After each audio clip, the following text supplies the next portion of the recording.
about this?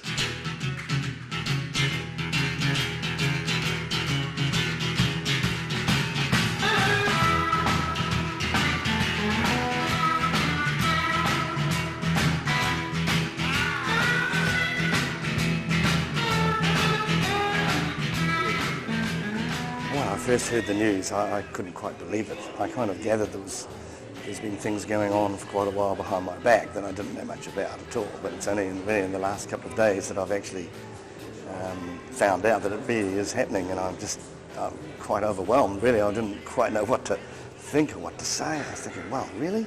What does this mean? You know, and I started thinking back of all the highlights in my life and my career, I suppose, if you can call it a career. And I'm thinking, well, there's been a lot of highlights, you know, and but this, I suppose, has to be.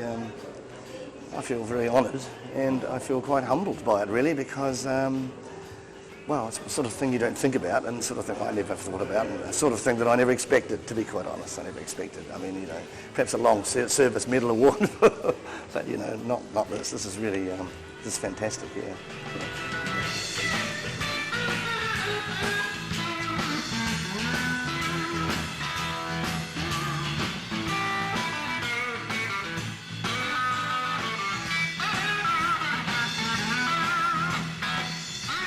Well, winning Entertainer of the Year once again is another one of those things where you don't expect it. I've never really sort of been an award-chasing sort of person, I suppose. I've never expected sort of awards.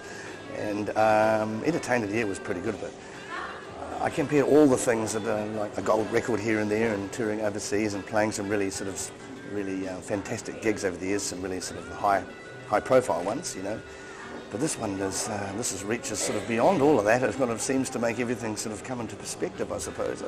I'm not sure whether I feel I should retire after this, or perhaps it's a new lease of life. Perhaps I should give myself another 10 years at it. But as far as I know, there's not too many people my vintage, my era, still actually actively out there touring and stuff. Not just here, you know, we go overseas quite a bit too.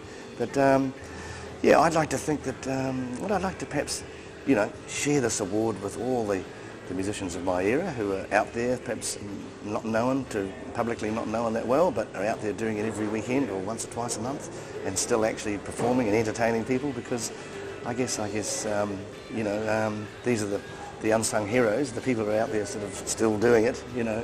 And I guess perhaps I'm just a little better known than some of them, but yeah, I'd perhaps like to share this award with those people who are, you know, still playing. I mean, there's a lot of musicians a lot older than me and still doing it, you know. But yes, it's all been a bit, well, not embarrassing. I've been quite sort of, really?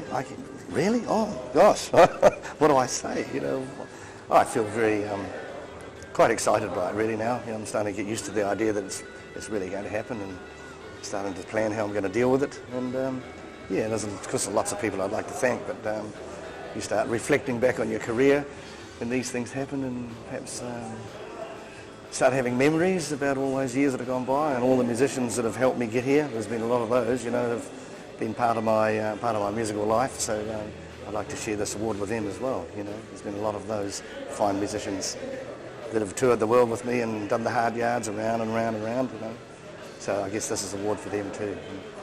Well, as it so happens, today is their only day off in 3 weeks on the road. And so I think that today is the perfect day to celebrate. And we're going to be in Kaikoura, so I think we'll have a jolly good night in Kaikoura tonight. You know, that's what I mean. Yeah. Yes, it feels good to be able to celebrate it now. Yes. Fantastic.